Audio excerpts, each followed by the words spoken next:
And action. Can I do it? All right. And action. Perfect. Perfect. Okay.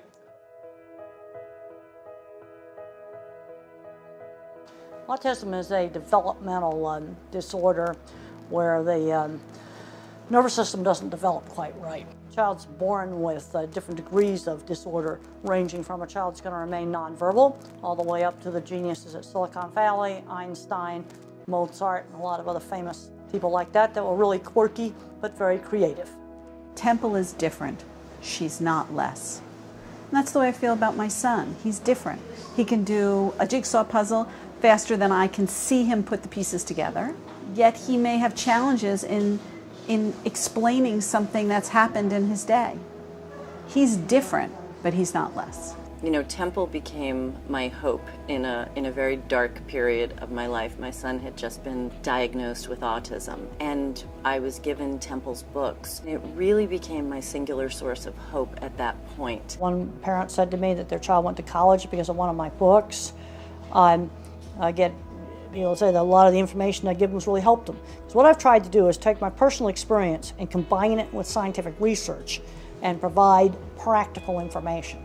Temple has been an extraordinary hero for me, and I thought it would be a great idea to tell her story in a bigger way. My name is Temple Grandin. I'm not like other people. I think in pictures, and I connect them. Oh, I thought the movie was fantastic. I think the movie shows autism very accurately. It shows the visual thinking accurately, it shows sensory problems and the anxiety very accurately. Claire Danes became me. I mean, she went way beyond just learning the lines.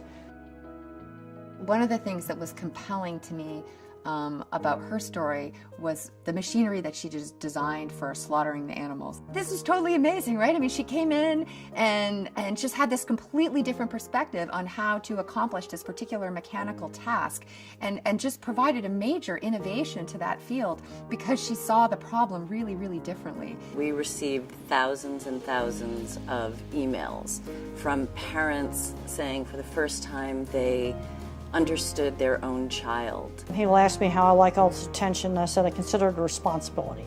I've got a lot of kids that look up to me, and I try to write back to them. You know, they said that I've inspired them to succeed in school. If I could succeed, then they could succeed. There's still a lot of research that's necessary in this field to really understand what's going on. And by making the public aware of the magnitude of this problem, it helps to bring in funding for scientists. This past June, our research group at Cold Spring Harbor Laboratory, led by Mike Wigler, detailed the most comprehensive genetic blueprint of autism to date. Our hope is that we can use this to tailor treatments to autistic children and give them a better outcome. I first became interested in autism about 5 years ago after my son was diagnosed with it, and I decided to move my research into this area. Having a role model like Temple Grandin gives me and my family hope and inspiration. Temple is one face of autism in adulthood that helps people with autism and families living with autism look to what's possible. She didn't overcome her obstacle, but she learned to work with her obstacle. And I think that she can be an inspiration not only to people with autism, families with autism, but anybody that is ever faced with a challenge.